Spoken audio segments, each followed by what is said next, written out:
চাকরি নিছি, পড়ালেখা শেষ করে বেতন হইছে অল্প টাকা। বাড়িতে গেছি, আমার আব্বা এটা দেখছে, দেখে বিকালবেলা আমার মারে কইতেছে, কয় হেতে যে চাকরি হইছে পয়সা হইছে বুঝছনি? মারে বলছে, মায়ে কয় না, কি তো হইছে?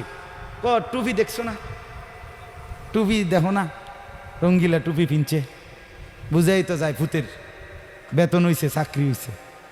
রাত্রে আসার পরে মা, আমি বাহিরের থেকে আসছি, আরে মা আমারে বলছে, ফুত তোর আব্বা মনে হয় টুপিটা পছন্দ করে নাই, সারা জীবন তোরে সাদা টুপি পরাইছে, তুই কিনলে গায়ে লাল ফুলওয়ালা টুপিটা কিনলি, এই যে খুলে রাখছি আর কোনোদিন পড়ি নাই।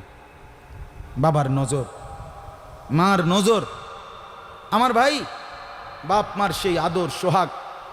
আমি জীবনে একবার আমার আব্বারে বলছিলাম, আব্বা আমি একটা মাদ্রাসার ব্যাপার